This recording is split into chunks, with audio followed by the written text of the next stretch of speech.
안녕하십니까. 9월 12일 주일 아침이 밝았습니다. 오늘 촉촉하게 비가 내리는 아침입니다.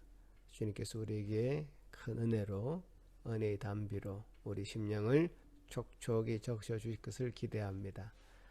모두 그런 마음을 가지시고 감사하는 마음으로 9월 12일 밴쿠버 예수 산길교회 예배를 기도함으로 시작하겠습니다.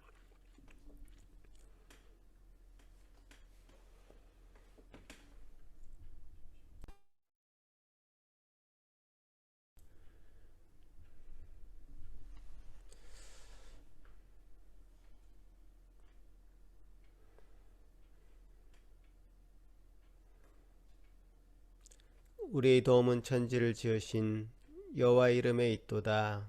아멘. 은혜가 풍성하신 하나님 아버지, 오늘 이 아침에 저희들을 이렇게 온라인상으로라도 한 마음으로 모이게 하신 것 감사합니다. 주님이 우리에게 주신 것, 참으로 복된 것, 참으로 감사한 것, 기뻐할 것 많사오니 주님의 그 마음을 이 시간에 다 내어놓고 주님 앞에 영광 돌리는 이 시간 되도록 도와주시옵시고, 또 주님 우리에게 은혜 베푸시사 말씀으로 함께 하시고 동행하여 주신 것 다시 한번 확신하는 이 시간 예배될 수 있도록 도와주시옵소서. 시종을 주님께 온전히 의탁드리옵고 감사드리오며 예수님 이름으로 기도하옵나이다. 아멘.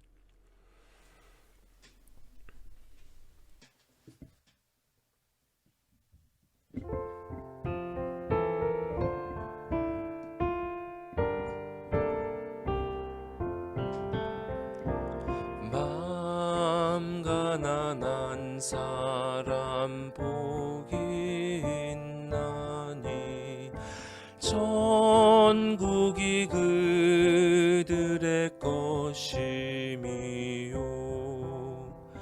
늘 애통하느니 복이 있나니 그들이 위로를 받으리라.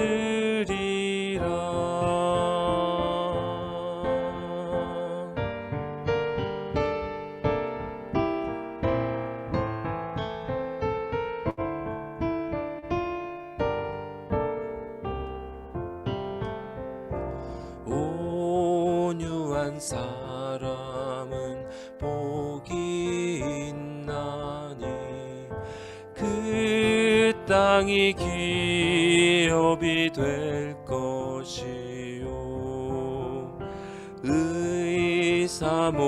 의사모하느니 복이 있나니 그들이 배부를 것이로다.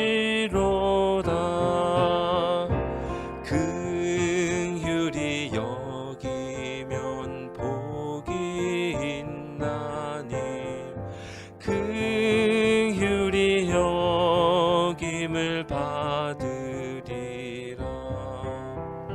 마음 정결한 사람 복이 있나니 그들이 하나님 볼 것이라. 그 화평케 하느니 복이 있나니 그들이 하나님 아들이요. 핍박을 받느니 복이 있나니 천국이 그들의 것임이라.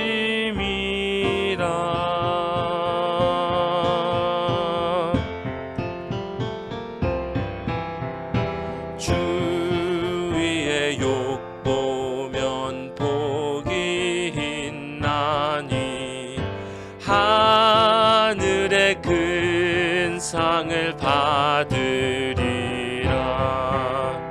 성부와 성자와 성령께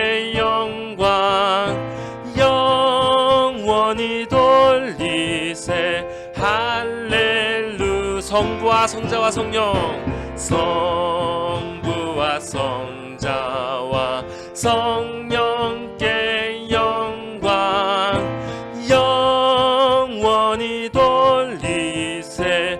할렐루야. 아멘.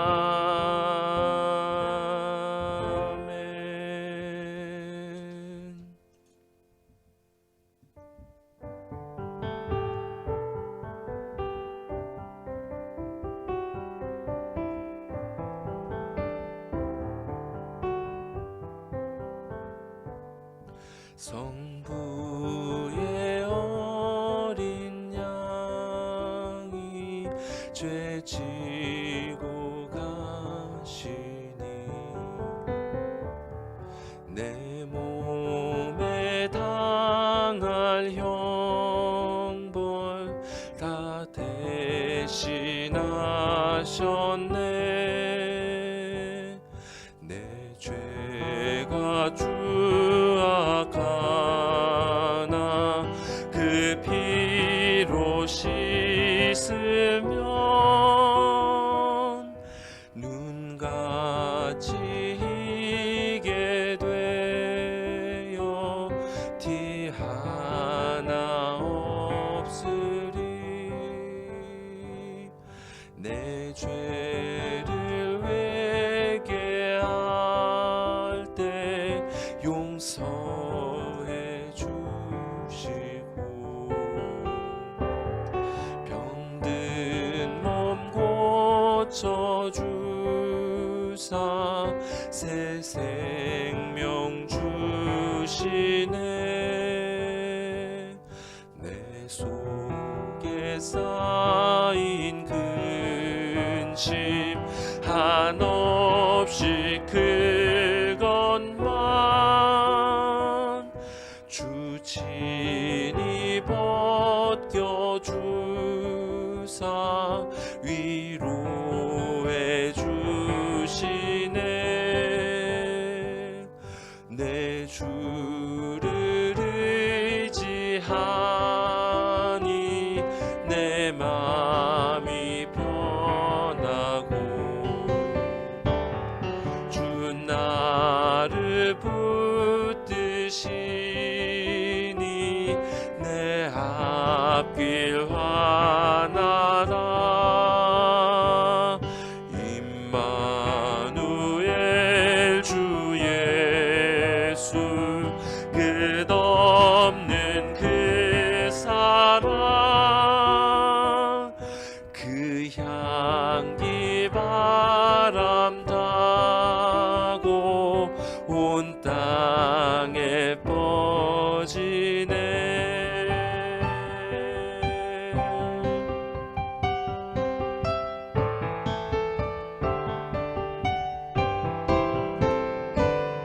주 예수 본을 받아 온유한 마음과 겸손한 마음으로 섬기며 살리라. 나 주의 뒤를 따라 저 천국 이르러 천사의 노래 따라 주 찬송하리. 주 예수 본을 받아 주 예수 본을 받아 온유한 마음과 겸손한 마음으로 섬기며 살리라. 나 주의 뒤를 따라 저 천국 이르러 천사의 노래 따라 주 찬송하리라.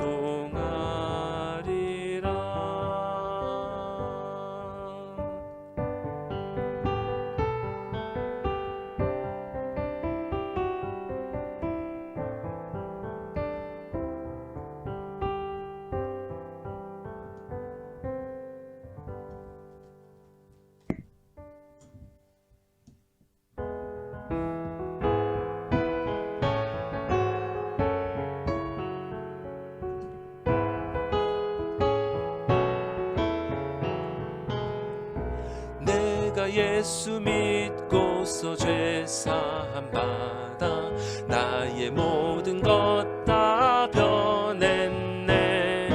지금 내가 가는 길 천국 길이요 주의 피로 내 죄가 씻겼네. 나의 모든 것 변하고 그 피로 구속받았네. 하나님은 나의 구원 되시오니 내게 정죄함 없겠네. 주님 밝은 빛 되사 어둠에 치니 나의 모든 것 다 변했네. 지금 내가 주 앞에 온전케 됨은 주의 공로를 의지하. 주님 밝은 빛 되사, 주님 밝은 빛 되사 어둠 깨치니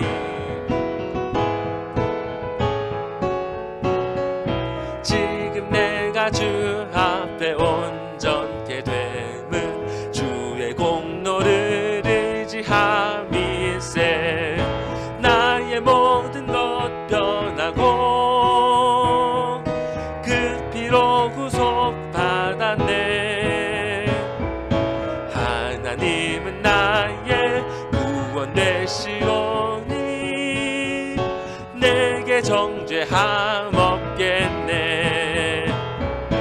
내게 성령 일하고 그 크신 사랑 나의 맘에 가득 채우며 모든 공포 내게서 물리치시니 내 맘 항상 주 안에 있게. 나의 모든 것 변하고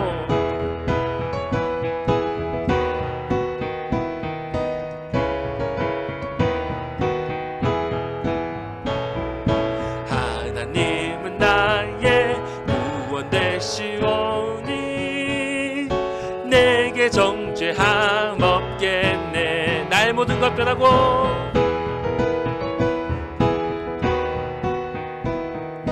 그 피로 구속받았네. 하나님은 나의 구원 되시오니 내게 정죄함. 한 번만 더 고백합시다. 나의 모든 것, 나의 모든 것 변하고 그 피로 구속받았네. 하나님은 나의 구원 되시오니 내게 정죄함 없겠네.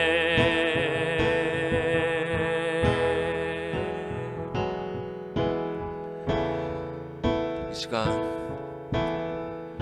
우리 주님께 간절히 간구합시다. 주님, 오늘 예배 가운데 주신 크신 은혜 베풀어 주세요. 우리가 방금 고백한 것과 같은 우리의 모든 것이 변할 수 있는 주님, 그런 복을 허락하여 주시옵소서. 주님 말씀의 빛으로 우리의 심령을 찔러 쪼개사 주님, 우리의 이성이 변하고 우리의 감정이 변하며 우리의 의지가 변하여 결국 우리의 삶이 주님께서 기뻐하시는 그 모습 그대로 변할 수 있는 주님, 그런 은혜를 누리는 예배가 될 수 있도록 이 시간 인도하여 주시옵소서. 다 같이 주님께 간구하시겠습니다.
하늘에 계신 우리 아버지여, 이름이 거룩히 여김을 받으시오며 나라의 마옵시며 뜻이 하늘에서 이룬 것 같이 땅에서도 이루어지이다.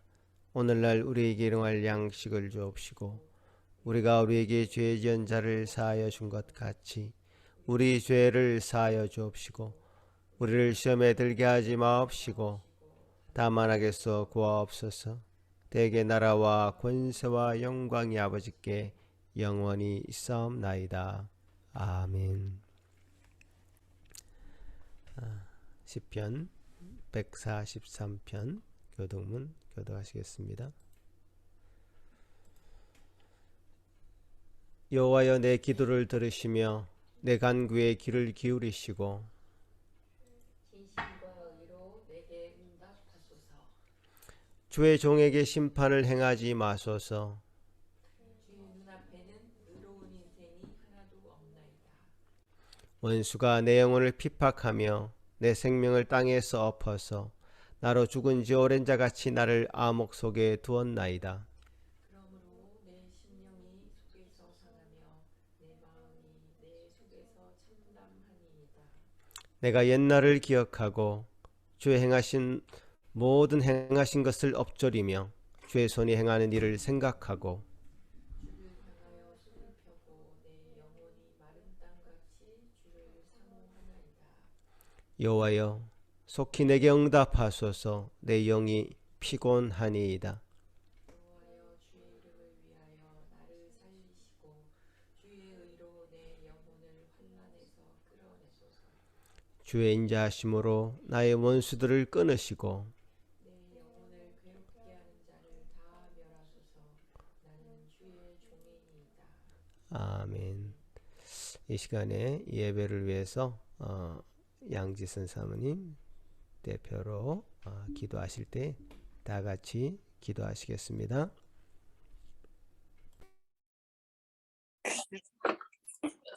사랑의 하느님 아버지, 때로는 비를 내리시고 때로는 햇빛으로 비추시는 아버지 주님의 은혜를 감사를 드립니다. 지구가 멈추지 않고 돌아가는 것처럼 세상은 조금씩 변해가고 우리 모두의 삶도 느끼지 못하든 느끼든 조금씩 변해가고 있습니다. 그렇게 이 세상의 시간에 따라 살아가고 변해가지만 그 가운데서 우리에게 하느님의 시간이 있음을 인식하고 하느님의 때를 바로 아는 우리가 될 수 있도록 기도합니다. 우리가 직진해야 할 때가 있으면 멈춰야 할 때가 있고 주님이 허락하시는 일이 있으면 불허하시는 일도 있습니다. 그 주님의 시간을 바로 알고 인정하는 저희가 되게 하시며 주님의 때를 따라 살아갈 수 있도록 도와주시옵소서. 일해야 할 때 추수하려고 하지 말고 추수해야 할 때 쉬려고 하지 않고 오직 인도하시는 자리에 서게 하시고 때를 따라 행동하는 깨어있는 주님의 일꾼이 될 수 있도록 도와주시옵소서. 저번 주엔 사랑스러운 이레가 탄생하였습니다. 얼마나 귀한 아이인지요. 주님께서 친히 만드시고 생명을 불어넣은 귀한 존재, 주님을 사랑하고 교회의 사랑을 받고 이웃에게 사랑을 주는 아이가 될 수 있도록 인도하여 주시옵소서. 오늘의 예배와 말씀을 전하시는 전도사님과도 함께 하셔서 말씀을 듣는 모든 영혼 가운데 깨닫는 성령의 역사가 함께하길 기도하며 모든 말씀 예수님의 이름으로 기도하였습니다. 아멘.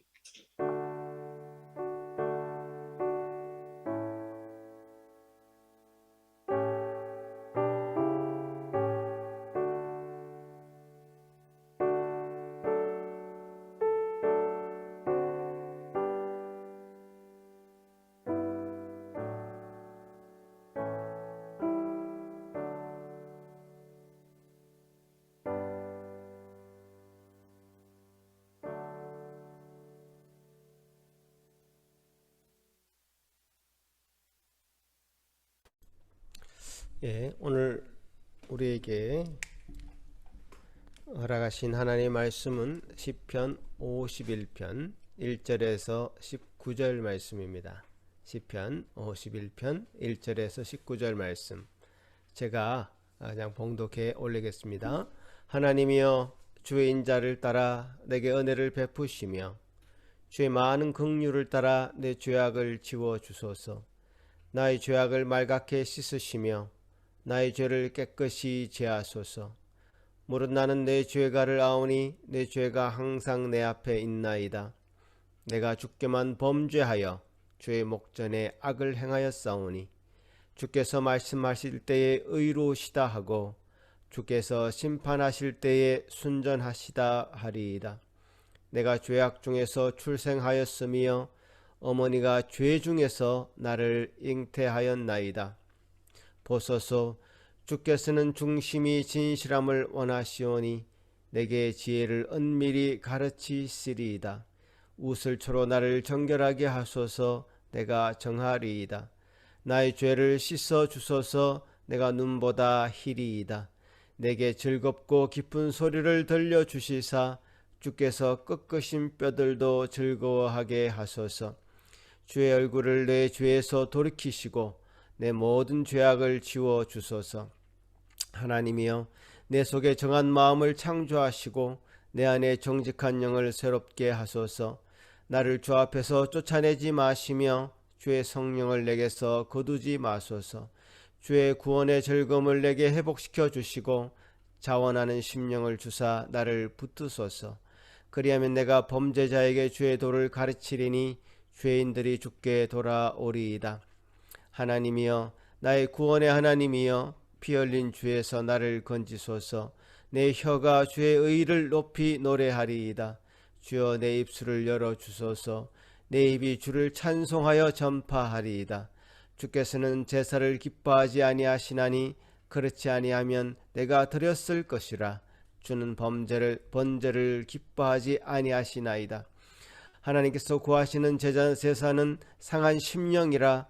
하나님이여, 상하고 통회하는 마음을 주께서 멸시하지 아니하시리이다. 주의 언택으로 시온의 선을 행하시고 예루살렘 성을 쌓으소서. 그때에 주께서 의로운 제사와 번제와 온전한 번제를 기뻐하시리니 그때에 그들이 수소를 주의 제단에 드리리이다. 아멘. 이 시간에 우리 어린이들 먼저 나와서 하나님의 말씀 듣도록 하겠습니다.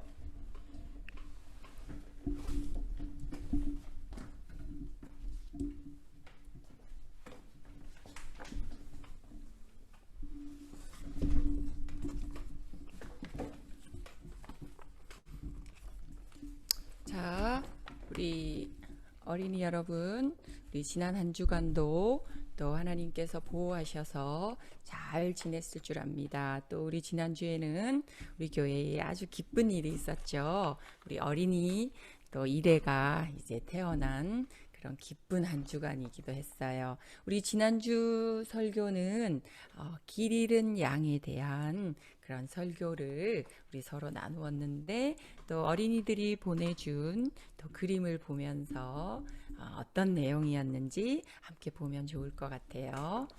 자, 우리 주아가 보내준 그림이지요. 길 잃은 양을 찾아서 멀리 가버린 양을 찾아서 선하신 목자 되신 주님께서 찾아가시는 그런 그림을 우리 주아가 잘 그려주었어요. 또 우리 그 다음 그림을 보면 이건 우리 루다미가 그린 그림이에요. 어떻게 똑같은 말씀을 들었는데도 정말 우리 어린이들은 얼굴이 다르게 생겼듯이 다 다르게 표현하는 것 같아요. 큰 막대기를 든 목자가 풀숲에 끼어 있는 길 잃은 양을 찾아가는 그런 그림인데, 루다미 그림을 자세히 보면 목자의 눈이 양을 발견하고 얼마나 커졌는지 몰라요. 그런 큰 눈도 그려주고요. 하늘에는 별이 총총하게 떠서 밤이었는데도 목자가 그 양을 포기하지 않고 찾아가는 그림을 우리 루다미가 그려준 거예요. 또 우리 마지막으로 우리 주원이가 그려준 그림은 맞아요. 길 잃은 양을 찾아서 목자가 얼마나 헤매었는지 몰라요. 지친 얼굴을 하고 있죠. 그러나 낭떠러지에 가 있는 그 길 잃은 양을 찾았을 때 목자가 너무 기뻐서 그 양을 안고 돌아오는 그런 그림이지요. 이 그림은 목자와 양의 그림이지만 예수님께서 우리들을 얼마나 기다리시고 찾으시고 또 도와주시고 건져주시고 구원하시는가를 잘 알 수 있는 그런 내용의 설교였어요. 자, 오늘은 어떤 왕에 대해서 또 선지자에 대해서 이야기하려고 해요. 자, 이스라엘의 첫 번째 왕은 다윗이 아니고 사울이었지요. 사울 왕에 대한 이야기예요. 우리 어린이들이 이제 한국말도 너무 잘 읽으니까 아마 이 사울이라는 글자도 알 수 있을 것 같아요. 자, 이 사울 왕에 대한 이야기예요. 어느 날 사무엘이라는 선지자가 사울 왕을 찾아왔어요. 선지자는 하나님의 말씀을 전하는 사람이었어요. 사무엘이에요. 자, 우리 그 다음 그림을 보면 사무엘이 이제 사울 왕을 만났어요. 사울 왕이시여, 하나님께서 이렇게 말씀하셨습니다. 옛날에 아말렉 사람들이 이집트에서 나온 우리 조상들과 큰 전쟁을 하였는데 하나님께서 지금 그 아말렉을 벌을 줄 것이라고 하셨습니다. 이제 왕에게 명령하시기를 지금 가서 아말렉의 모든 것을 하나도 남김없이 다 멸하라고 말씀하셨습니다. 라고 사무엘이 사울 왕에게 말해 주었어요. 그래, 알았어. 내가 많은 군사들을 모아서 아말렉과 전쟁을 해야겠다. 이것은 하나님께서 이기게 하시는 전쟁이구나 하고는 아말렉을 공격했어요. 정말 사무엘이 전해준 말씀대로 이스라엘이 크게 이겼지요. 자, 이제부터 말씀을 잘 들어야 돼요. 자, 그 다음 그림을 한번 볼까요? 이제 전쟁에서 승리한 사울 왕이 말을 타고 다시 성으로 돌아올 때에 많은 사람들이 기뻐했어요. 그런데 우리 그 다음 그림을 볼까요? 하나님께서 모든 것을 멸하라고 말했지만 이 사울 왕은 아말렉 왕 아각을 죽이지 않았어요. 끌고 와서는 보아라, 내가 잡은 아말렉 왕 아각이다 하고 사람들에게 보여주었고요. 그 다음 그림도 볼까요? 아말렉 사람들이 가지고 있던 통통하고 살찐 소들은 가려서 죽이지 않고 데리고 왔어요. 보아라, 이것들은 내가 전쟁에 나가서 다 잡아와서 끌고 온 것들이야. 내가 하나님께 제사한 후에 백성들에게 다 나눠줄게 라고 말했더니 많은 백성들이 와, 사울 왕은 정말 대단한 것 같아. 사울 왕이 이겼대 하고 사울 왕을 칭찬하기 시작했어요. 그러자 하나님은 사무엘에게 말씀하셨어요. 사무엘아, 나는 사울을 왕으로 세운 것을 후회한다. 내가 사울을 왕을 잘못 세운 것 같아. 이제 내가 나의 명령을 따르지 않는 이 사울을 버리겠다. 그래서 더 이상 사울이 왕이 되지 않도록 하겠다. 라고 사무엘에게 말씀하시자 사무엘이 깜짝 놀랐어요. 하나님의 말씀을 듣지 않은 사울 왕은 알겠는데 사울을 더 이상 왕이 되지 않겠다고 말씀하시니까 사무엘은 걱정이 되었어요. 그 다음 그림 볼까요? 사무엘은 밤을 새워서 하나님께 기도하기 시작했어요. 하나님, 이스라엘 백성들과 왕이 죄를 지었어요. 하나님, 이제 사울이 더 이상 왕이 되지 않으면 우리나라에 큰 혼란이 생길 수도 있잖아요. 하나님 도와주세요. 저희를 용서해 주세요. 하며 밤을 새워 기도했지만 하나님께서는 말씀하셨어요. 아니야, 내가 한 말을 그대로 가서 사울 왕에게 전해라 라고 말씀하시는 거였어요. 사무엘이 아침 일찍 사울을 찾아갔어요. 마음은 너무 무거웠지만 하나님께서 전해준 말씀을 그대로 전해야 하니까요. 근데 그 다음 그림 한번 보세요. 글쎄 사울은 큰 돌을 세워서 자기 이름을 새기고 내가 아말렉과 싸워서 이겼다 하는 큰 기념비를 세우고 글쎄 많은 백성들을 모아서 서로 이제 우리 하나님께 예배드리자. 내가 전쟁에 나가서 이긴 거야 라고 말하고 있었어요. 무엇이 잘못됐을까요? 하나님께서 이기게 하신 건 맞잖아요. 그 잡아온 소와 양으로 예배를 드린다고 하잖아요. 그때 사무엘이 말했어요.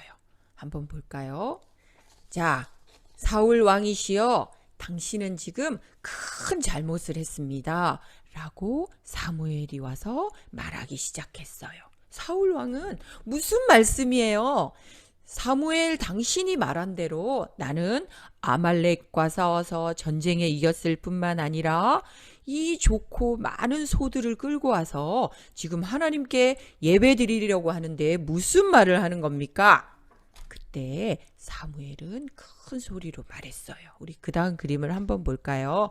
사울 왕이여, 당신이 겸손하고 당신이 하나님 앞에 몸을 낮추었을 때에 당신을 들어서 왕이 되게 하신 분이 하나님이시지요. 하나님께서 당신에게 말씀하시기를 하나님을 대적한 아말렉을 하나도 남김없이 모조리 멸하라고 하나님께서는 분명히 말씀하셨는데 당신은 하나님의 말씀을 듣지 않고 욕심을 내어서 하나님께서 싫어하는 일을 한 겁니다. 그때 사울은 깜짝 놀라면서 변명하기 시작했어요. 아닙니다. 저는 하나님의 말씀을 잘 따랐지요.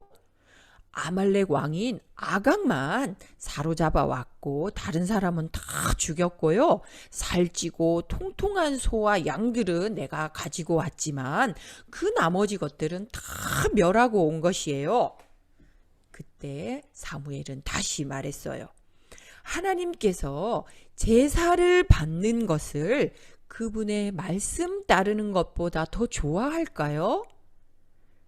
하나님 앞에 소를 드리고 양을 드리는 것보다 하나님의 말씀을 듣는 것을 그러면 더 안 좋아한단 말입니까? 하나님은 아닙니다. 하나님은 당신의 말씀을 그대로 듣고 순종하는 사람을 좋아하지 하나님의 말씀을 듣지 않고 욕심을 내어서 그래 하나님께 제사 드리면 되지 뭐 하나님도 이해하실 거야. 맞아. 왕을 좀 살려둔 거 뭐 어때서? 라고 말하는 것을 하나님은 아주 싫어하십니다. 하나님의 말씀을 듣지 않는 것은 귀신의 말을 따르는 것과 같고 하나님의 말씀을 또 듣지 않는 것은 우상에게 절하는 것과 마찬가지입니다. 라고 무서운 말씀을 사무엘 선지자가 사울 왕에게 말해 주었어요. 그제서 사울 왕이 겁이 나기 시작했나 봐요. 제가 잘못했어요. 그런데 이것은 백성들이 나에게 좋은 물건을 남기라고 해서 남긴 거예요. 제발 하나님께 저를 용서해 달라고 기도해 주시고 하나님께 예배 드릴 수 있게 도와주세요. 라고 사무엘의 옷을 막 잡으면서 말했어요.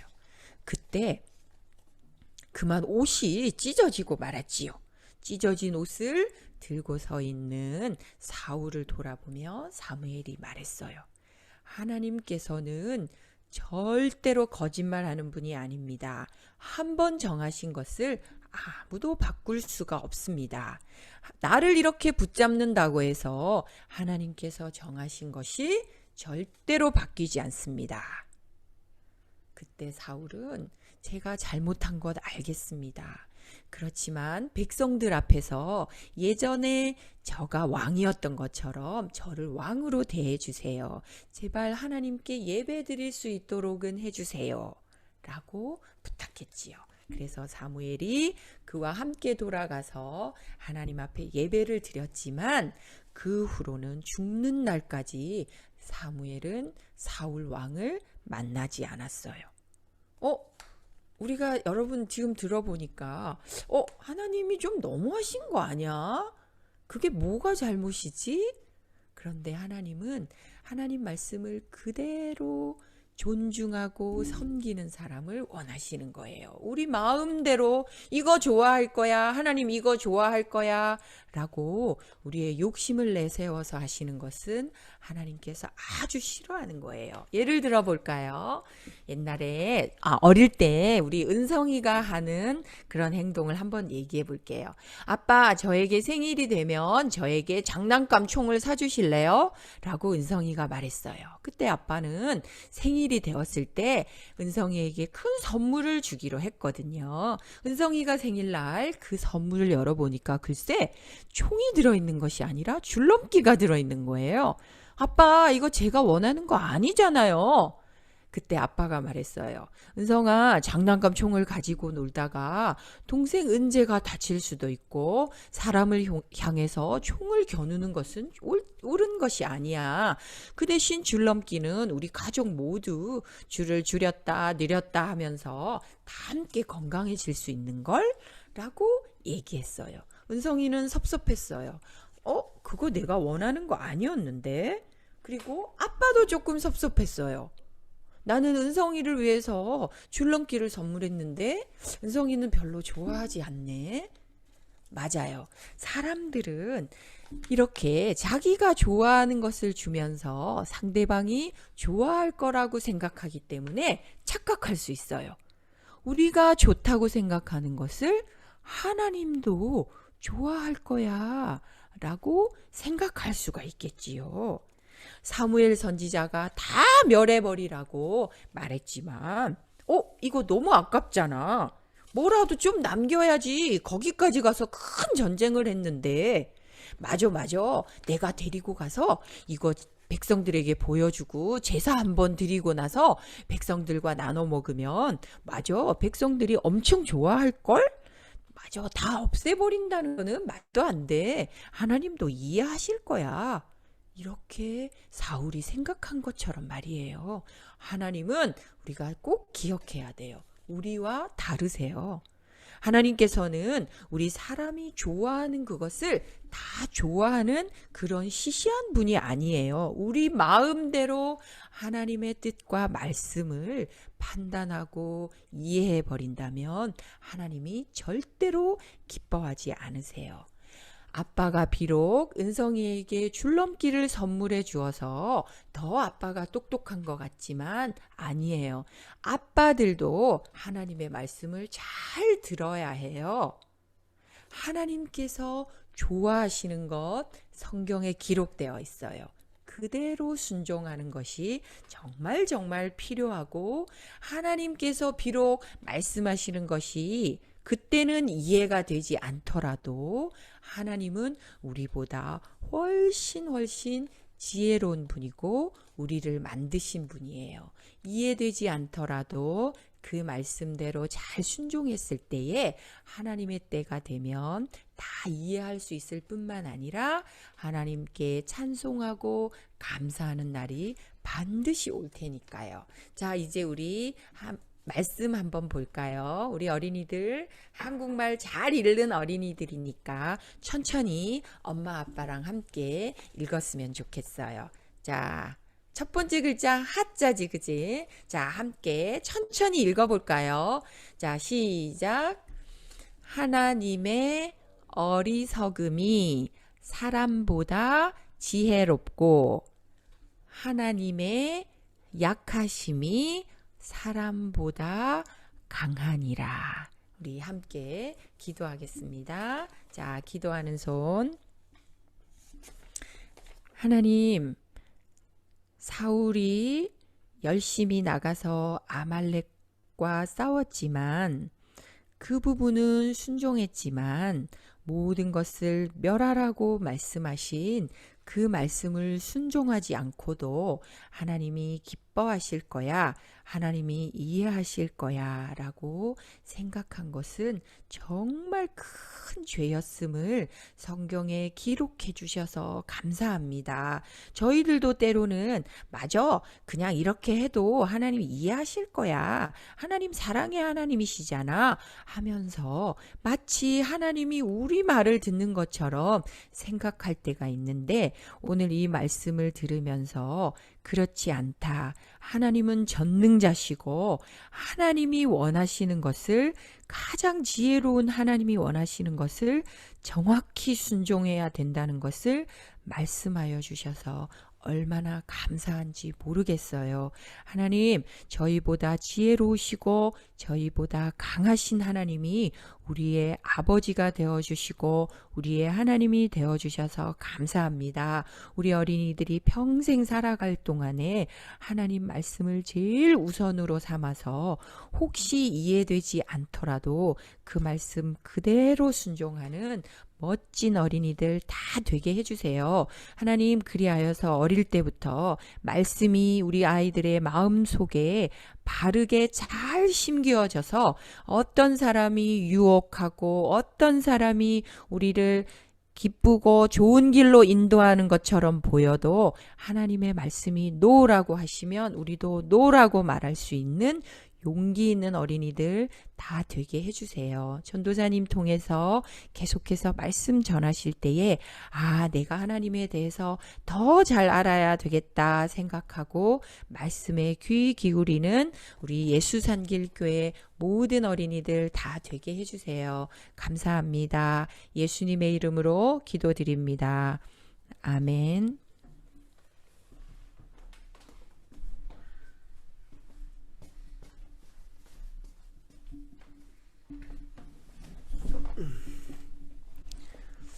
예, 이제 전사님 나오셔서 살아있는 믿음의 실상이라는 제목으로 하나님 말씀 전해 주시겠습니다.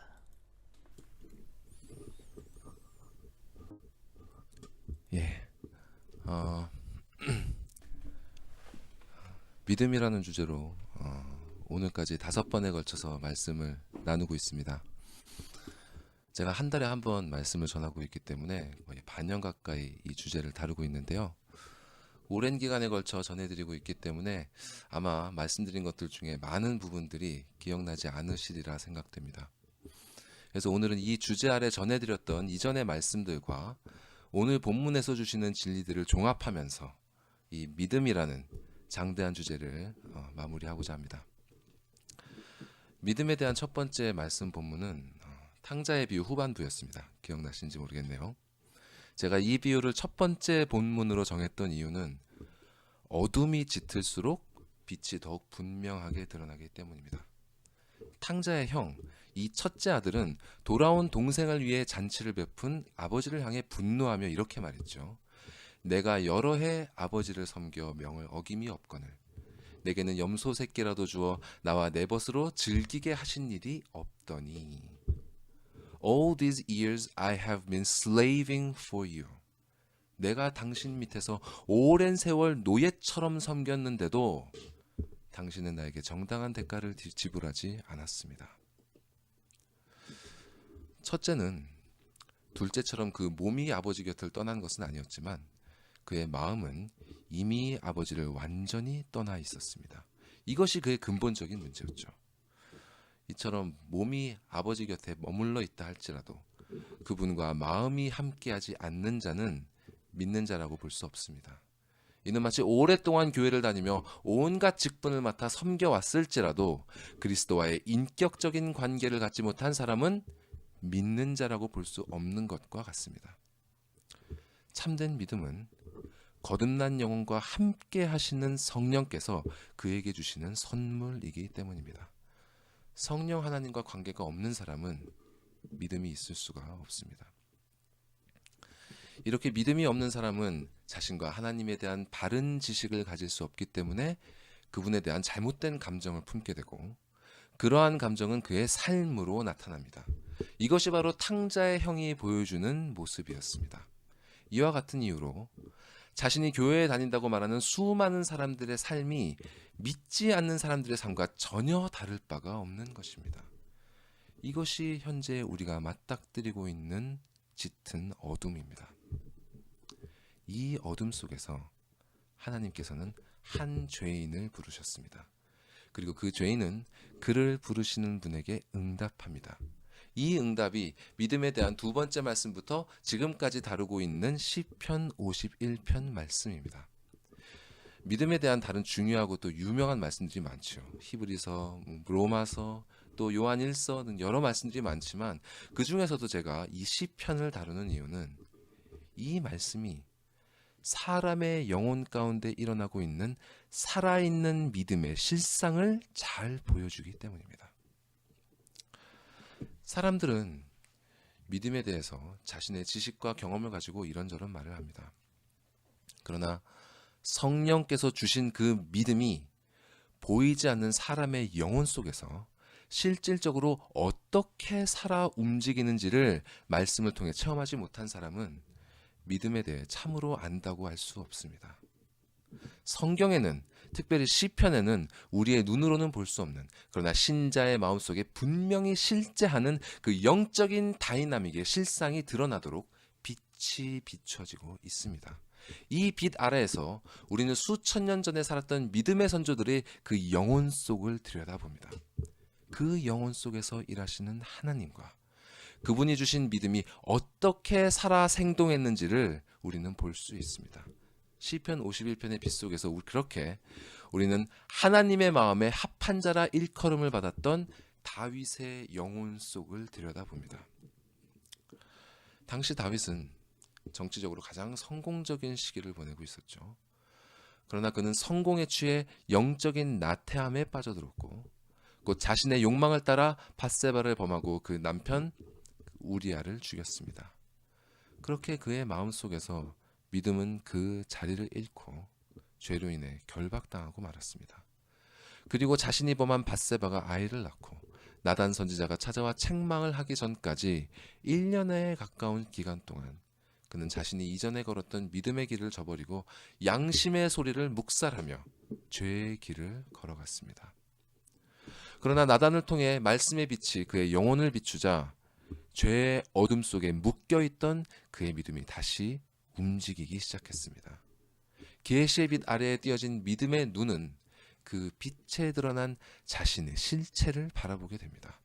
하나님을 향해 반역을 저지르고 온갖 더러운 죄악에 물들어 있는 자신의 부정함을 알게 됩니다. 그리고 그 부정한 죄로 말미암아 진노의 심판 아래에 놓여진 자신의 비참한 상태를 깨닫게 됩니다. 이처럼 믿음은 하나님 앞에 자신이 어떤 존재인지에 대한 바른 지식을 갖게 합니다. 또한 믿음은 그러한 자신에게 하나님께서 얼마나 큰 은혜를 베풀고 계신지를 깨닫게 합니다. 다윗은 믿음을 통해 추악한 죄에 빠진 자신을 하나님께서 바로 심판하지 않으시고 그 죄를 깨닫게 하사 회개하도록 인도하고 계심을 알아챘습니다. 그리고 나병 환자와 같이 더러워져서 저주의 형벌을 받아 마땅한 자신에게 우슬초로 정결케 되는 길을 열어주셨다는 사실을 발견하게 되었습니다. 이처럼 믿음은 하나님이 어떤 분이신지 그리고 그분께서 베푸신 구원의 길이 무엇인지 알게 합니다. 이렇게 갖게 된 믿음의 지식은 하나님을 등지고 있던 다윗의 영혼을 다시 그분께로 돌이키도록 합니다. 그분과 멀어져 있던 그의 영혼을 다시 그분 곁으로 달려가도록 만듭니다. 그렇게 달려가면서 다윗의 영혼은 부르짖기 시작했습니다. 하나님이여, 주의 인자를 따라 내게 은혜를 베푸시며 주의 많은 긍휼을 따라 내 죄악을 지워주소서. 그렇게 주께 달려간 믿음은 오직 그분께서 베푸신 구원의 손길, 즉 우슬초 정결 예식으로 예표된 예수 그리스도의 십자가를 붙듭니다. 야복 강가에서 하나님의 사자와 씨름하던 야곱이 자신의 허벅지 관절이 위골되었음에도 불구하고 그분을 끝까지 붙잡았듯이 믿음은 자신의 자아가 그분 앞에서 꺾였음에도 불구하고 구원의 즐거움을 회복시켜 주실 수 있는 분은 오직 그분뿐임을 알고 간절히 매달립니다. 주께서 꺾으신 뼈들도 즐거워하게 하소서. 이것이 꺾인 뼈의 간구, 즉 복음을 붙드는 믿음입니다. 그리고 믿음은 하나님께서 주신 그 복음의 약속을 따라 그분 앞에 세 가지 소원을 아뢰게 됩니다. 첫 번째는 그분 앞에 정결하게 되는 것. 이것은 다른 말로 그분 앞에 의롭다 인정받는 것을 말합니다. 두 번째 소원은 정한 마음의 창조와 정직한 영의 회복, 즉 거듭남과 성화입니다. 세 번째 소원은 성령께서 함께 하심, 즉 그리스도와의 연합입니다. 그분과의 관계가 끊어졌을 때 자신이 얼마나 처참한 상태가 되었는지를 뼈가 꺾이도록 체험했던 다윗은 다시는 그분과의 관계가 끊어지지 않기를 소망하며 이렇게 부르짖었습니다. 나를 주 앞에서 쫓아내지 마시며 주의 성령을 내게서 거두지 마소서. 이렇게 죄를 깨닫게 하시는 하나님의 은혜를 시작으로 다윗의 믿음은 회복되었습니다. 그리고 그 믿음을 통해서 하나님에 대하여 또 자신에 대하여 바른 지식을 회복하고 그 지식에 따른 진실된 감정에 이르게 되었습니다. 이렇게 지식과 감정이 하나님 앞에 바르게 된 자는 그의 의지도 그분 앞에 바로 서게 됩니다. 이 믿음의 의지로부터 하나님을 향한 합당한 서원이 나오게 되는 것입니다. 이것을 우리는 12절 말씀부터 이어지는 이 시편의 후반부에서 발견할 수 있습니다. 그럼 이 12절 말씀부터 함께 살펴보겠습니다. 옆에 꼭 성경을 펼쳐 놓으시고 말씀을 함께 보시면 좋겠습니다.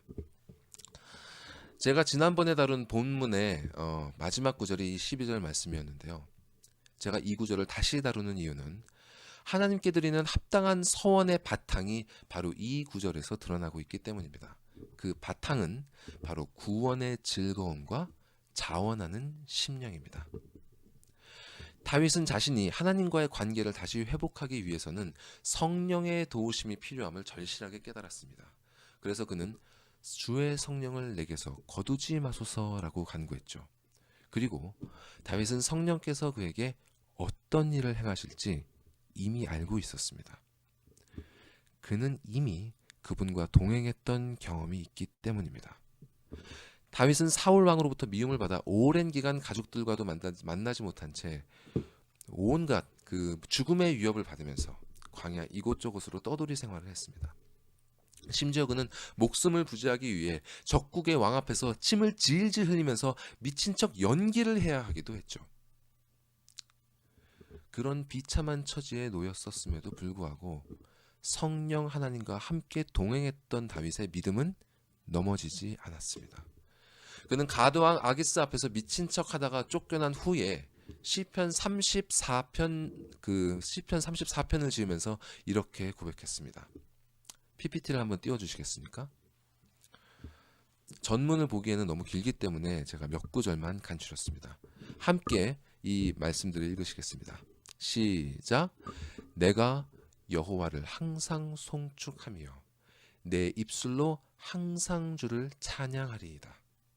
내가 여호와께 간구하매 내게 응답하시고 내 모든 두려움에서 나를 건지셨도다.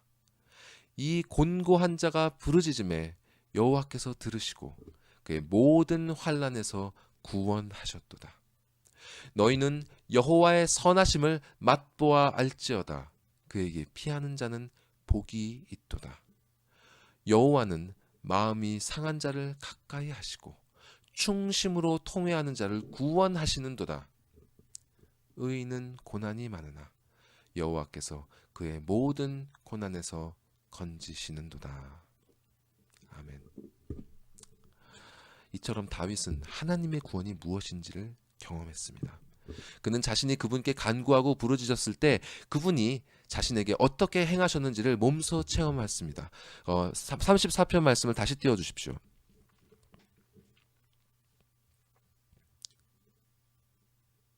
(34편) 말씀을 다시 띄워주십시오.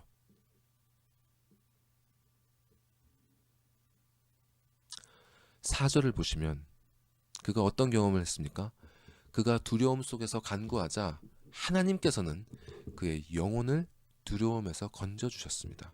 6절에 보시면 그가 곤고함 가운데 부르짖자 하나님께서는 그 곤고함을 가져온 환난으로부터 그를 구원하셨습니다. 그래서 이 모든 일을 겪은 후에 다윗은 이 시를 기록하면서 1절에 내가 여호와를 항상 송축하고 내 입술로 항상 주를 찬양하겠습니다 라고 고백했던 것입니다. 그리고 이제 그는 그 사실을 사람들에게 알리고자 합니다. 이렇게 구원을 경험한 자는 그 사실을 사람들에게 전하지 않고는 견딜 수가 없습니다. 그래서 8절에서 그는 말합니다. 너희는 여호와의 선하심을 맛보아 알지어다. 그는 여호와의 선하심이 무엇인지 맛보았습니다.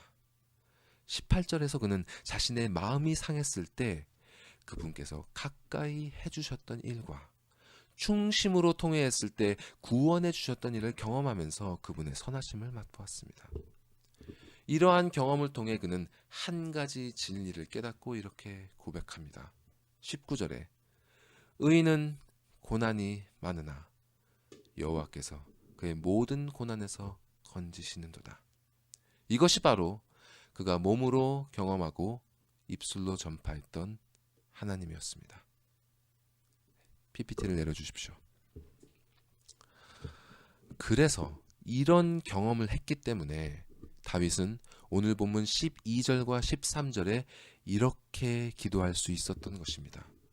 주의 구원의 즐거움을 내게 회복시켜 주시고 자원하는 심령을 주사 나를 붙드소서. 그리하면 내가 범죄자에게 주의 도를 가르치리니 죄인들이 주께 돌아오리이다.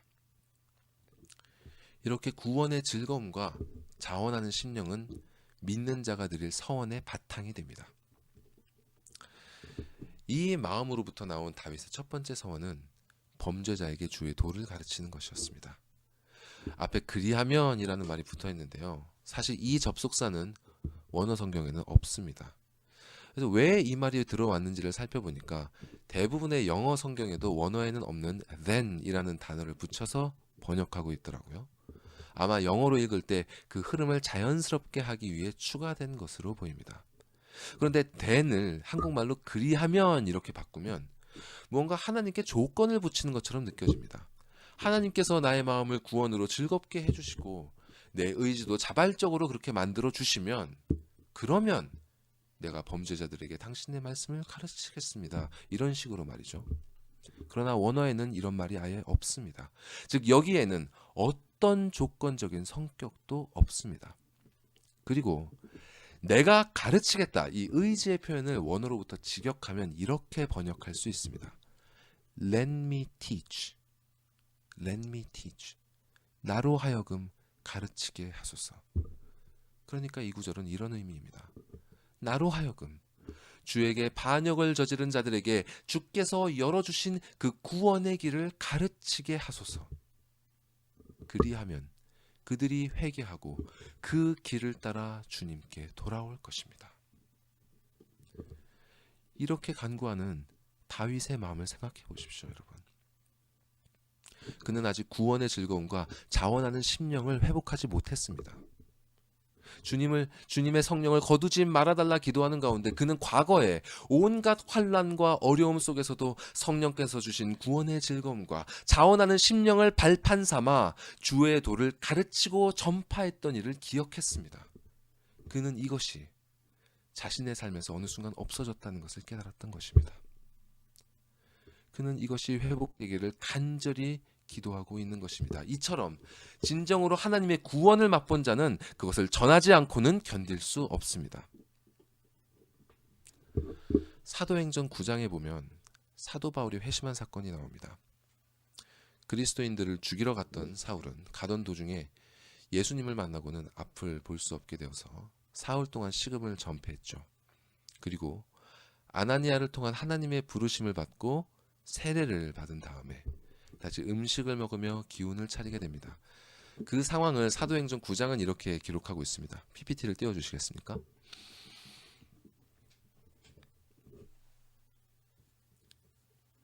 제가 읽어드리겠습니다.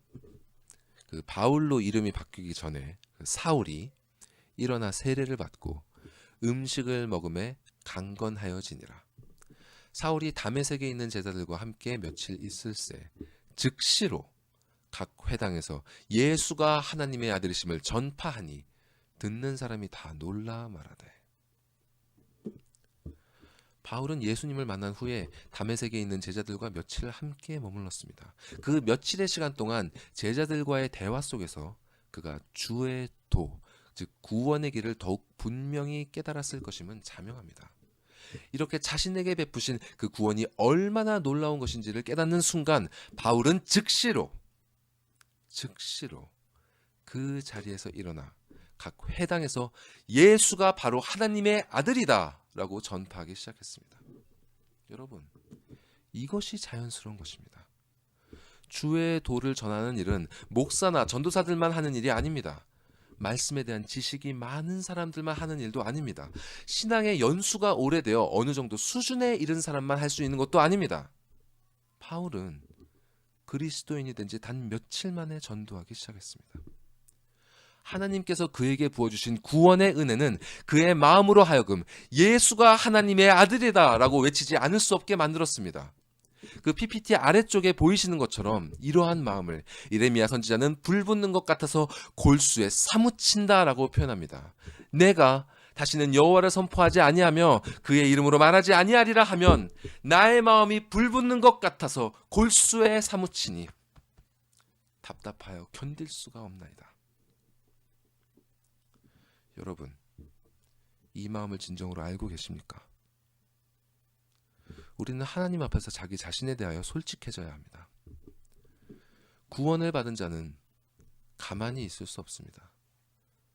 자신에게 주신 하나님의 구원이 감사한 만큼 그 구원을 받지 못하고 지금도 영원한 멸망의 길로 나아가고 있는 사람들에 대한 그 애타는 마음을 억누를 수가 없습니다.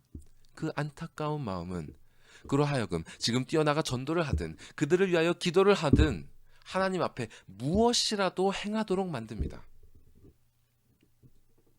PPT를 내려주십시오. 만약 여러분이 이러한 마음을 경험해 본 일이 없다면 그런 분은 자신이 하나님 앞에 진정으로 구원받은 자가 맞는지 점검해 보셔야 합니다. 예수 그리스도가 구원자임을 인정한다고 해서 구원을 받는 것이 아닙니다. 참된 믿음은 그저 어떤 지식에 대해 동의하는 것이 아닙니다. 기독교를 좋아하고 교회에 호감이 있다고 해서 구원을 받는 것이 아닙니다. 참된 믿음은 그러한 감정과는 아무런 상관이 없습니다. 뭐 찬양을 하면서 뭐 뛰고 즐거웠다 뭐 이런 감정과 아무 상관이 없습니다. 예배에 매주 꾸준히 참석하면서 내가 신앙생활을 계속 하고 있다고 해서 구원을 받는 것 아닙니다. 참된 믿음은 그런 종교적 의지의 신철과는 아무런 관계도 없습니다. 참된 믿음은 하나님의 구원에 대한 바른 지식으로부터 그 지식에 합당한 자연스러운 감정을 거쳐 그의 몸과 입술을 움직여 그 구원을 전파하려는 의지로 드러납니다. 이렇게 성령께서 주신 믿음은 지정의 전체를 아우르는 전인적인 변화로 나타납니다. 그래서 야고보서는 행함으로 네 믿음을 보이라고 우리에게 요구하는 것입니다. 자기 자신의 지정의를 점검해 보십시오. 자신이 구원의 말씀을 바르게 알고 있는지, 또 그 말씀에 따라 다윗, 바울, 그리고 예레미야가 고백한 것과 같은 그런 마음을 경험하고 있는지, 그리고 그 마음이 자신의 삶에 어떤 형태로든 표출되고 있는지 돌아보십시오. 이러한 모습이 보이지 않는다면 여러분의 영혼은 큰 위험에 빠져 있는 것입니다. 다윗은 자신에게 이러한 모습이 사라졌음을 깨달았습니다. 그는 지금 자신이 얼마나 위험한 지경에 처해 있는지를 뼈저리게 느끼고 있습니다. 그는 이러한 믿음의 증거가 자신에게서 사라진 이유를 바로 자신이 지은 죄에서 발견했습니다. 그 죄를 바라보며 그는 14절에서 다시 한번 소리를 높여 하나님을 향해 부르짖었습니다. 하나님이여, 하나님이여, 나의 구원의 하나님이여, 피 흘린 죄에서 나를 건지소서. 여기서 다윗은 자신이 저지른 구체적인 죄에 대하여 고백하고 있습니다. 이 시편의 초반부에 그가 드린 죄의 고백이 그 죄악 중에서 출생한 그 자신의 근본적인 죄성에 대한 고백이라면, 여기서 다윗은 피를 흘린 죄, 즉 우리아로부터 밧세바를 빼앗고 그를 전장 속에서 죽게 만든 그 죄를 지금 고백하고 있는 것입니다. 믿는 자들은 이렇게 제가 죄인입니다, 이런 근본적인 죄뿐만이 아니라 지금 자신이 씨름하고 있는 그 죄의 문제에 대해 하나님께 솔직히 고백해야 합니다. 바로 그 죄가 신자들로부터 하나님께서 주신 그 모든 구원의 은총과 믿음의 증거들을 빼앗아가려는 원수인 것입니다. 지금 여러분들로부터 이러한 영혼의 부요함을 빼앗아가려는 원수들은 누구입니까? 무엇입니까? 여러분은 이것을 지금 알고 계셔야 합니다. 이것을 보고 계셔야 합니다. 여러분이 이것으로부터 시선을 돌린다면 이전에 말씀드린 것처럼 그 원수는 어느새 여러분의 영혼 곁에 가까이 다가와 여러분의 양심을 죄로 마비시키고 여러분의 믿음을 결박한 후에 영혼의 부요함들을 하나씩 빼앗아 갈 것입니다. 다윗에게는 그 피 흘린 죄가 그의 양심을 마비시키고 그가 누렸던 모든 영혼의 부요함을 앗아가 버린 원흉이었습니다. 이 죄로부터 건져주실 것을 간구하면서 그는 이렇게 주님께 서원을 올립니다. 14절에 피 흘린 죄에서 나를 건지소서, 내 혀가 주의 의를 높이 노래하리이다. 주여 내 입술을 열어주소서, 내 입이 주를 찬송하여 전파하리이다. 앞서 드린 서원이 이전에 자신처럼 영원한 형벌을 향해 가고 있는 잃어버린 영혼들을 향한 것이라면, 이 두 번째 소원은 지금 자신에게 회개의 은총을 베푸고 계신 하나님을 향한 것입니다. 자신과 언제나 함께 하사 그 모진 세월을 이겨내고 영광을 누리게 해주신 그 하나님, 그리고 그러한 분을 저버리고 추악한 죄를 범한 자신에게 다시금 회개하고 돌이키도록 인도하고 계신 바로 그 하나님, 그 하나님을 향한 것입니다. 여기서 높이 노래하리이다 라는 말은 높은 음으로 노래한다 이런 뜻이 아니라 크게 소리를 지른다는 뜻입니다. 무언가를 보고 놀랐을 때, 아니면 애타게 부르짖을 때, 또는 전쟁을 앞두고 배틀 크라이라고 하죠. 고함을 지르거나 승리로 말미암아 기뻐 외칠 때 지르는 그런 소리를 말합니다. 우리가 월드컵에서 국가대표팀이 골을 넣었을 때 우리가 내는 그런 소리 말입니다. 주께서 주시는 구원의 기쁨은 사람으로 하여금 그런 소리를 지르도록 만듭니다. 그러므로 다윗은 지금 이렇게 고백하는 것입니다. 나 같은 죄인을 여전히 붙드시는 당신의 선하심을 크게 외치길 원합니다. 하나님 앞에서 나의 모든 불의를 덮어주시는 그리스도의 의로우심을 크게 기뻐하길 원합니다. 죄와 사망의 권세를 이기시고 승리하신 당신의 영광을 온 세상이 알도록 크게 외쳐 전파하길 원합니다. 주님, 이 닫혀있는 나의 입술을 열어주소서. 이것이 바로 다윗이 서원한 기도의 의미입니다. 그는 이전과 같이 마음껏 그분을 기뻐하며 크게 외쳐 노래하기를 갈망하고 있습니다. 여러분은 이런 마음이 어떤 것인지 아십니까? 여러분에게도 이런 마음이 있으시길 간절히 소원합니다. 여러분은 지금 어떤 걸 기뻐하고 계십니까? 전도도 그렇지만 이것도 억지로 되는 것이 절대로 아닙니다. 다윗도 지금 그러지 못하기 때문에 이렇게 간절히 간구하고 있는 것입니다. 하나님께서 그 마음에 감동을 주사 그 입술을 열어주셔야 이런 찬송이 터져 나오는 것입니다. 이렇게 믿음의 서원은 자신의 굳은 의지를 하나님 앞에 내보이는 그런 것이 아닙니다. 나로 하여금 주의 도를 가르치게 해주셔야 내가 가르칠 수 있는 것입니다. 나의 입술을 열어 주께서 열어주셔야 비로소 찬양할 수 있는 것입니다. 이렇듯이 믿음으로 변화된 사람의 의지는 더욱더 주님께 모든 것을 의지합니다. 이렇게 주님을 의지하는 믿음은 그분의 뜻에서 벗어나지 않기 위해 주님의 말씀을 주의해서 살핍니다. 하나님을 찬송하고 그분을 널리 전파하길 원하는 다윗의 의지는 그러한 방편으로 자연스럽게 제사를 떠올렸습니다. 그러나 다윗의 이성은 곧바로 그의 마음 가운데 심겨져 있던 말씀의 씨앗을 기억해냅니다. 그것이 바로 오늘 사모님께서 아이들에게 나누어 주셨던 사무엘상 15장의 말씀입니다. 사무엘은 불순종한 사울을 이렇게 꾸짖었지요. 사무엘이 이르되 여호와께서 번제와 다른 제사를 그의 목소리를 청종하는 것을 좋아하심같이 좋아하시겠나이까. 순종이 제사보다 낫고 듣는 것이 순양의 기름보다 나으니.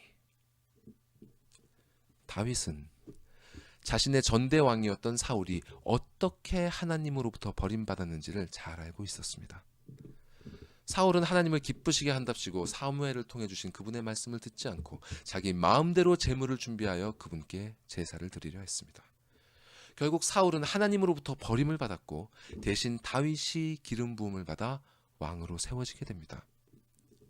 다윗은 사울의 실패를 가슴 아프게 지켜본 사무엘로부터 이 교훈을 배웠을 것입니다. 그래서 그는 자신이 옳다고 생각하는 대로가 아니라 하나님께서 원하시는 것이 무엇인지에 집중했습니다. 그는 사무엘을 비롯한 선지자들과 기록된 말씀과 성령 하나님을 통해 깨닫게 된 그 하나님의 뜻을 기억하면서 16절과 17절에 이렇게 진술합니다. 주께서는 제사를 기뻐하지 아니하시나니 그렇지 아니하면 내가 드렸을 것이라. 주는 번제를 기뻐하지 아니하시나이다.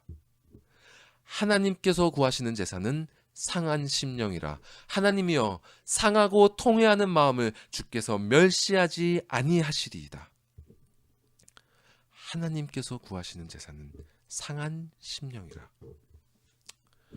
여기서 하나님께서 구하신다는 말은 마치 그분이 무엇이 부족해서 사람에게 그것을 요구하신다는 말처럼 들립니다. 그러나 원어 성경에는 이 구하신다는 말도 없습니다. 그래서 영어 성경도 단순하게 The Sacrifices of God, 즉 하나님의 제사들이라고 번역하고 있습니다. 이를 달리 말하면 하나님께서 정하신 제사들, 하나님께서 인정하시는 제사들이란 뜻입니다.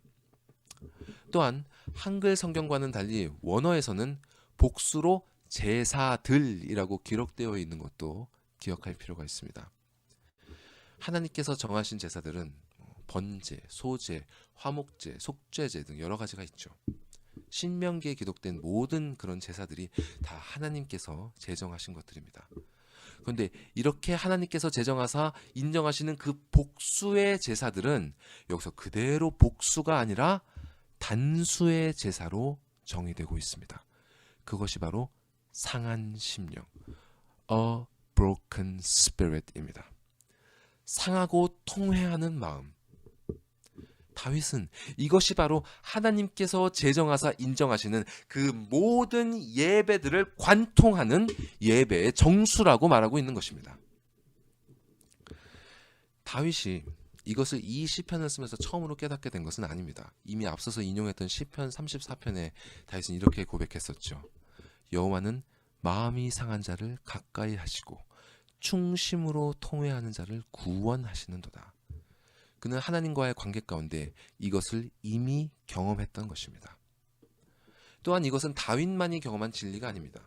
예를 들어 다윗에게 기름을 부었던 사무엘 선지자의 어머니 한나에 대하여 성경은 그녀가 그 마음의 괴로움으로 말미암아 여호와께 기도하고 통곡했다고 기록하고 있습니다. 또한 우리 모두가 잘 아는 것처럼 예수님께서는 심령이 가난하고 애통하는 자에게 복이 있다고 말씀하셨습니다. 성경에는 이처럼 하나님 앞에 상하고 통회하는 심령으로 무릎을 꿇었던 그 수많은 믿음의 사람들과 그들을 멸시하지 아니하시고 자비를 베풀어 주신 하나님의 이야기가 수없이 기록되어 있습니다. 그렇다면 왜 믿음의 사람들은 이러한 마음으로 주님께 나아왔을까요? 이 마음이 도대체 무엇이기에 다윗은 이것이야말로 하나님께서 인정하시는 제사라고 단언하고 있을까요? 로마서에는 다음과 같은 말씀이 기록되어 있습니다. 로마서 8장입니다. 로마서 8장 말씀 PPT를 보여주십시오. 다 같이 한 목소리로 이 말씀들을 읽겠습니다. 시작. 피조물이 다 이제까지 함께 탄식하며 함께 고통을 겪고 있는 것을 우리가 아느니라. 그뿐 아니라 또한 우리 곧 성령의 처음 익은 열매를 받은 우리까지도 속으로 탄식하여 양자될 것 곧 우리 몸의 속량을 기다리느니라. 우리가 소망으로 구원을 얻었음에 보이는 소망이 소망이 아니니 보는 것을 누가 바라리요. 만일 우리가 보지 못하는 것을 바라면 참음으로 기다릴지니라.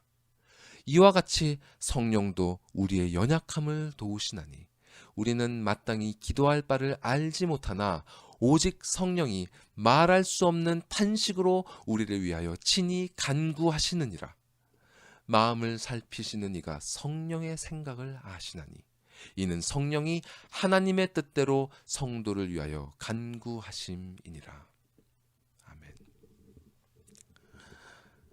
PPT를 계속 띄워주십시오.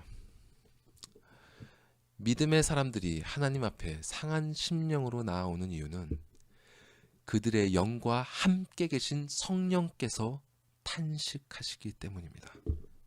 성령께서는 죄와 죽음의 권세로 말미암아 썩어져 버린 이 세상 속에서 보이지 않는 소망을 참음으로 기다리며 고통을 겪고 있는 그 성도들과 함께 하시고 그들과 함께 탄식하시며 또한 그들을 위하여 하나님의 뜻대로 친히 간구하십니다.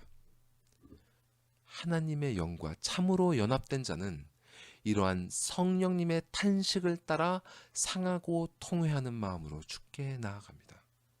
그렇게 성령의 인도하심을 따라 다윗의 믿음은 지금 이렇게 고백하고 있는 것입니다.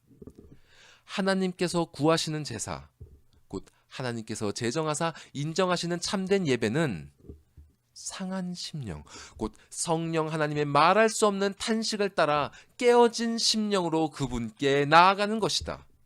더 나아가 자신을 더럽힌 그 모든 죄악에 가슴을 치고 통회하며 더러워진 영혼을 그리스도의 보혈로 깨끗이 씻어주시는 그 자비로우신 분께 매달리는 것이다.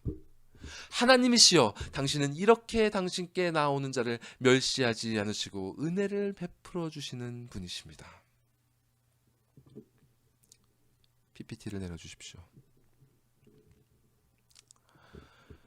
이렇게 하나님께서 어떤 분이신지 그리고 그분께서 요구하시는 것이 무엇인지를 다시 한번 마음에 새긴 다윗은 그분께 그의 마지막 서원을 올려드립니다. 그의 첫 번째 서원은 죄인들을 향한 것이었고 두 번째 서원은 하나님을 향한 것이었죠. 다윗이 드린 세 번째 서원은 하나님께서 택하신 그분의 언약 백성, 곧 교회를 향한 것입니다. 이렇듯 다윗은 서원을 들으며 전혀 자신의 유익을 구하지 않았습니다. 또한 앞에서 살펴본 것처럼 다윗이 드린 믿음의 서원들은 자신의 의지를 하나님 앞에 내세우는 방식으로 나타나지 않았습니다. 믿음은 언제나 하나님께 우선권을 드리며 그분의 일하심에 먼저 의지합니다. 그분이 나로 하여금 가르치게 하셔야 내가 범죄자들에게 주의 도를 가르칠 수 있고 그분이 나의 입술을 열어주셔야 내가 주를 찬송하며 전파할 수 있는 것입니다. 그렇다면 이 세 번째 서원에서 다윗이 의지하는 하나님의 일하심은 무엇일까요? 다윗은 18절에 이렇게 기도합니다. 주의 은택으로 시온의 선을 행하시고 예루살렘 성을 쌓으소서. 시온은 예루살렘에 있는 산의 이름으로 이스라엘 백성, 곧 그분의 택하신 자녀들을 상징합니다. 여기서 다윗이 하나님께 이스라엘 백성들에 대하여 선을 행해달라, 이것은 선대해달라는 의미입니다. 이렇게 구하는 이유는 그들의 지도자였던 자신의 넘어짐으로 말미암아 그들에게 하나님의 진노가 임할 것을 두려워했기 때문입니다. 그리고 이 구절에서 예루살렘 성은 그 성의 건물이 아니라 그 성을 감싸고 있는 성벽을 뜻합니다.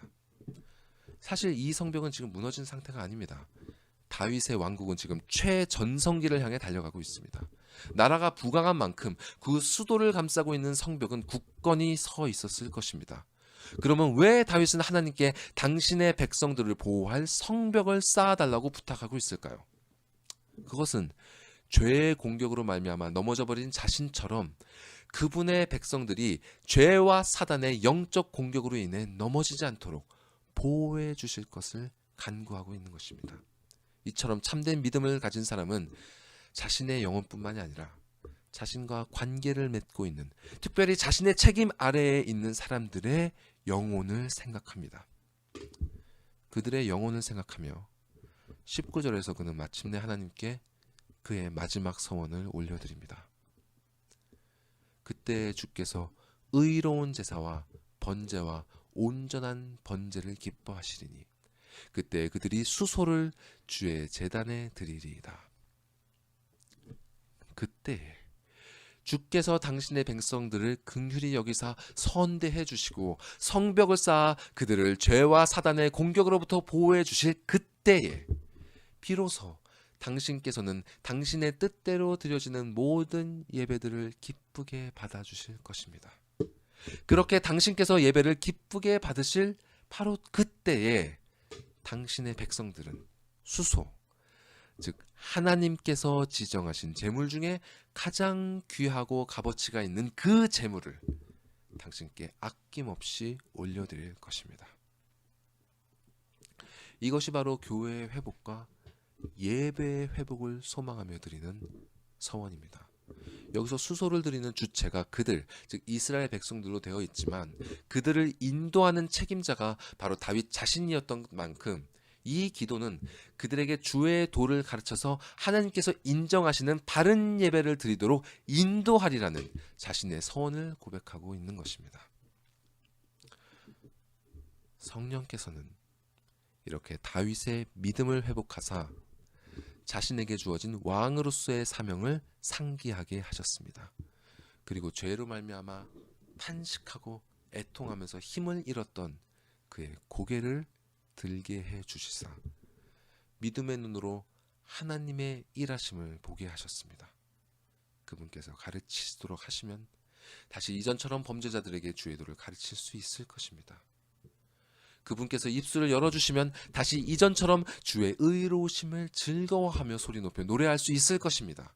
그분께서 이스라엘 백성들을 회복시켜 주시면 다시 이전처럼 주께서 인정하시는 제사를 기쁘게 자원하는 심령으로 드릴 수 있을 것입니다.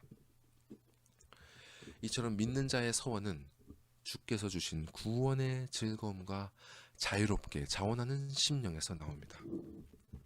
그리고 믿는 자는 서원을 통해 자기 자신의 유익을 구하지 않습니다.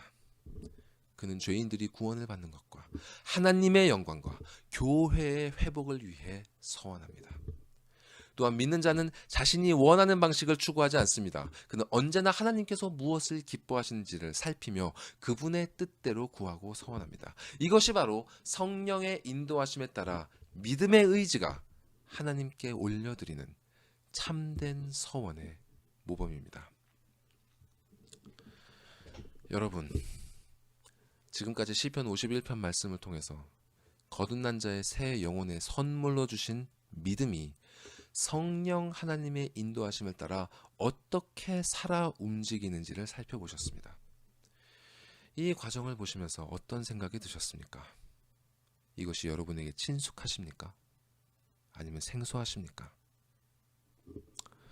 하나님의 일하심과 그에 따른 다윗의 고백이 공감이 되고 또 지금 여러분의 영적 여정과 닮아 있다면 그런 분들은 하나님의 은혜 아래에 계십니다.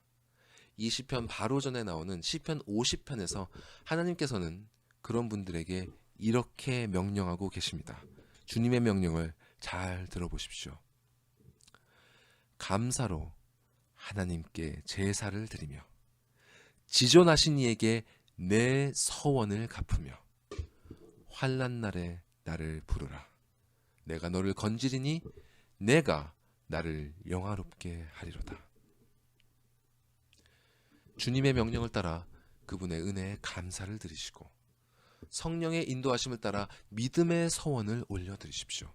다윗의 고백처럼 의인에게 고난이 많겠지만 주님께서는 환난에서 여러분을 건지사 여러분의 믿음이 그분을 영화롭게 하는 데까지 이르도록 반드시 인도하실 것입니다. 주께서 주신 믿음으로 그분의 약속을 붙잡으십시오.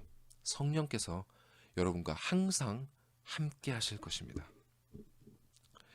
이와 같은 다윗의 영적 여정을 경험한 적이 있지만 그것이 더 이상 여러분의 현재가 아니라면 그런 분에게는 자신의 영적 현실을 직시하게 하시는 하나님의 계시의 은혜가 필요합니다.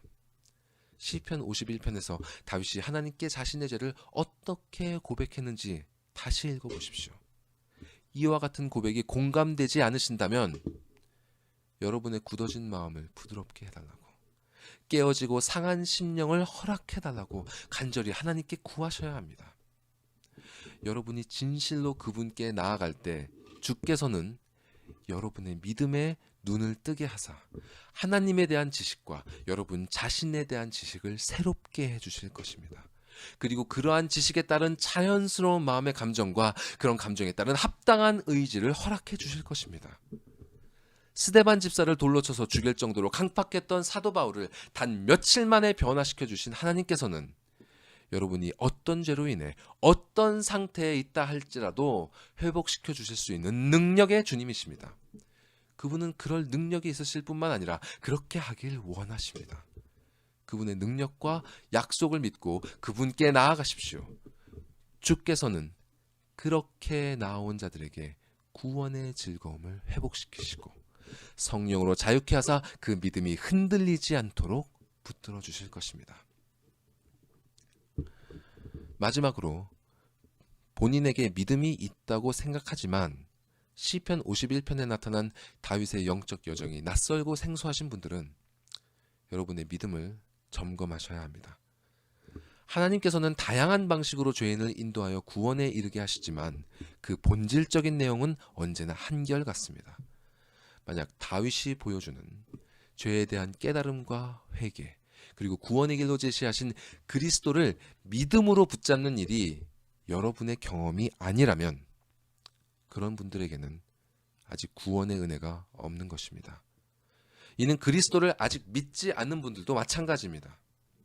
이런 분들께는 사도 바울이 회심한 직후 즉시로 회당 가운데 외쳐 전파했던 그 메시지를 다시 한번 말씀드리겠습니다. 여러분, 예수께서 바로 하나님의 아들이십니다. 그분만이 하나님께서 우리에게 제시하신 죄인을 향한 그분의 진노의 심판을 피할 수 있는 유일한 구원의 길입니다. 이러한 말이 이상하고 어리석게 들릴지도 모릅니다. 그러나 그리스도께 빚진 자로서 저는 여러분에게 이 말씀을 전하지 않을 수가 없습니다. 천국이 가까웠습니다. 하나님의 심판이 멀지 않습니다. 인생은 그리 길지 않습니다. 나이에 관계없이 이 자리에서 어느 누가 하나님 앞에 먼저 서게 될지 아무도 모릅니다. 여러분의 영혼이 여러분의 양심과 성령 하나님의 증언 앞에 벌거벗을 날이 멀지 않았습니다. 그 자리에서 그리스도가 우리를 대신하지 않으시면 그 어떤 사람도 하나님의 준엄한 심판으로부터 벗어날 수 없습니다. 그리스도의 의로우심으로 옷을 입지 않은 자는 가차없이 그분 앞에서 쫓겨나 영원히 바깥 어두운 곳에서 슬피 울며 이를 갈 것입니다. 부디 이 경고의 말씀을 무시하지 마시고 진지하게 숙고하십시오. 여러분의 영혼이 걸린 문제입니다.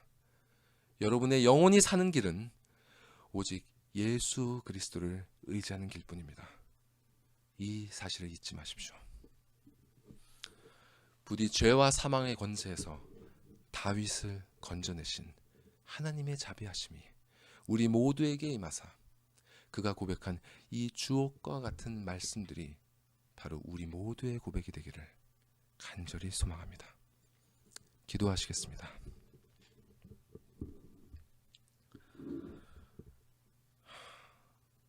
자비로우신 하나님,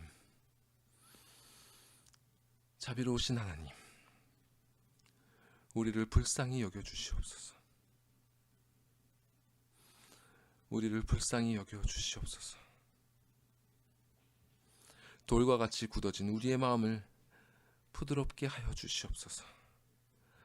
주님의 말씀의 능력으로 이 마음을 깨뜨려 주시옵소서. 영과 혼을 찔러 쪼개시는 주님의 말씀으로 우리의 영혼을 쪼개어 주시옵소서. 그 마음으로 주님께 나아가길 원합니다. 다윗에게 허락하신 그 은혜를, 그 구원의 즐거움을, 자유케 하시는 그 성령님의 그 능력을 경험하길 원합니다. 주여, 우리의 영혼을 정결케 하여 주시고 우리의 영혼을 거듭나고 성화시켜 주시고 성령 하나님께서 항상 동행하여 주사 그 영광스러운 나라에 이르기까지 우리의 손을 놓지 말아 주시옵소서. 이 모든 말씀 우리 구주 예수 그리스도의 이름으로 기도드리옵나이다. 아멘.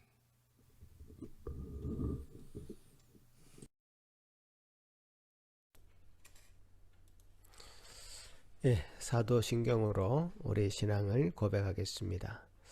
전능하사 천지를 만드신 하나님 아버지를 내가 믿사오며 그 외아들 우리 주 예수 그리스도를 믿사오니 이는 성령으로 잉태하사 동정녀 마리아에게 나시고 본디오 빌라도에게 고난을 받으사 십자가에 못 박혀 죽으시고 장사한 지 사흘 만에 죽은 자 가운데서 다시 살아나시며 하늘에 오르사 전능하신 하나님 우편에 앉아 계시다가 저리로서 산 자와 죽은 자를 심판하러 오시리라. 성령을 믿사오며 거룩한 공예와 성도가 서로 교통하는 것과 죄를 사하여 주시는 것과 몸이 다시 사는 것과 영원히 사는 것을 믿사옵나이다. 아멘. 찬양 드리겠습니다.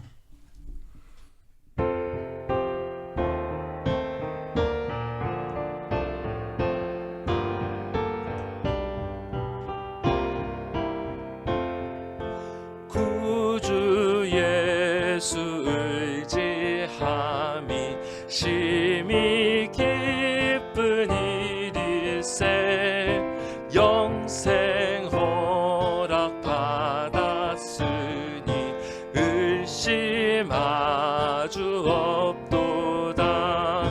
예수 믿는 것은 받은 증거 많도다.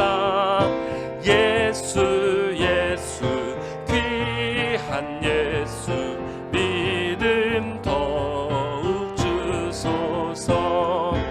예수 의지함이 심히 기쁜 일일세 주를 믿는 나의 마음 그의 피에 적시네.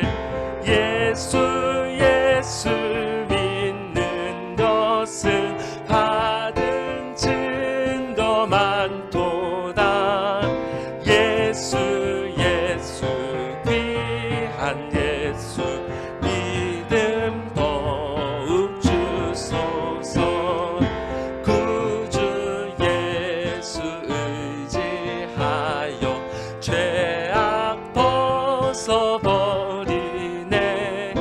안위 받고 영생함은 주께 모두 얻었네. 예수 믿는 것은 받은 증거 많도다. 예수 귀한 예수 믿음 더욱 주소서. 구주 예수 의지하여 구원함을 얻었네. 영원 무궁지나도록 주여 함께 하소서. 예수 믿는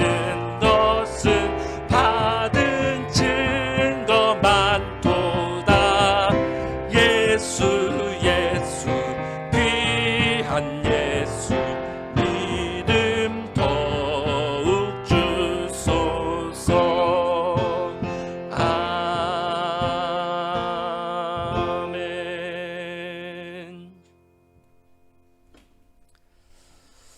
아버지 하나님 감사합니다.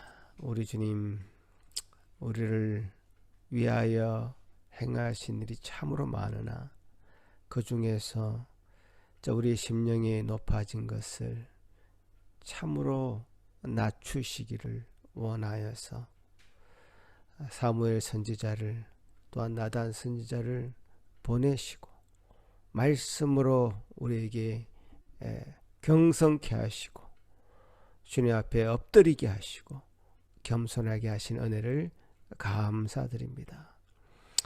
그 은혜가 없이는 우리가 참으로 높아질 수밖에 없는 교만한 자들이오니 주여 저희들을 불쌍히 여기시고 우리 마음을 늘 주님 앞에 엎드릴 수 있는 겸손한 마음 유지하게 도와 주시옵소서.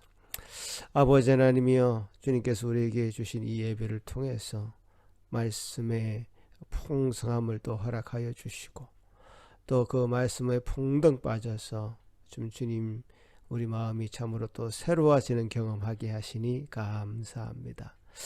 우리에게 주신 것 감사하여 드리는 예물 위에도 함께하여 주시고 우리 성도들의 삶의 구석구석을 살피시고 동행하시고 함께하시는 그 주님의 은총을 또 이번 한 주간도 체험하는 그런 모든 성도들 되게 하여 주옵소서. 주님께서 주신 은혜가 새로 태어난 그 새 생명 이래로부터 우리 연로한 우리 이스님까지 주님 모든 성도들 위해 주님 동일하게 임하여 주옵소서. 감사하고 예수님 이름으로 기도합나이다. 아멘.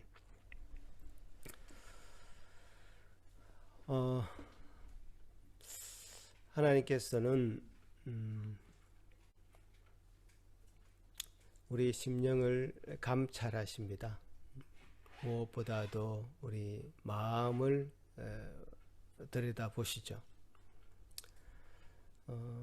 사울과 다윗의 다른 점은 두 사람에게 똑같이 사울에게는 사무엘이라는 선지자를 통해서 말씀하셨고요. 다윗에게는 나단이라는 선지자를 통해서 하나님께서 말씀하셨습니다. 그런데 사무엘이 하신 그 하나님의 말씀은 사울은 듣지 않았고요. 회개치 않았습니다. 당연히 하나님은 버릴 수밖에 없었고요. 나단 선지자의 그 말을 정말 경청한 다윗은 그 말을 들은 즉시 자신의 잘못, 높아짐을 회개하고 정말 짐승이 다 젖을 정도로 눈물을 흘리며 엎드릴 수밖에 없는 그런 마음 상태였다는 거죠. 우리의 마음의 상태가 그렇게 부드럽게 되어지기를 바라고요.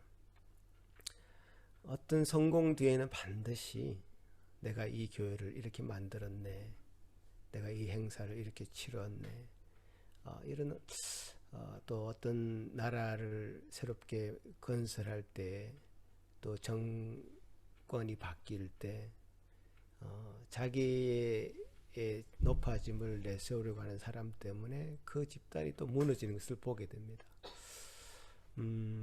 우리 인간에게 있는 정말 비참한 그 마음 상태죠. 그럴 수밖에 없는 우리가 이 모든 것 생각하시면서 우리 마음의 상태를 하나님 앞에 늘 부드럽고 겸손하게 하나님 말씀하실 때 엎드릴 수 있는 그런 마음 상태로 이번 한 주간도 풍성한 삶으로 나아가기를 소망합니다. 기도하겠습니다. 이제는 우리 주 예수 그리스도의 크신 은혜라 하나님 아버지의 극진하신 사랑하심과 성령 하나님의 위로하심과 또 감찰하시고 조명하시고 또 말씀하시는 그 놀라운 은사가 여기 머리 숙여 참으로 주님 나이처럼 하나님 앞에 겸손하게 엎드리기를 소망하는 성도들 머리 위에 또 그 가정 위에 지금부터 영원토록 함께 있을지어다. 아멘.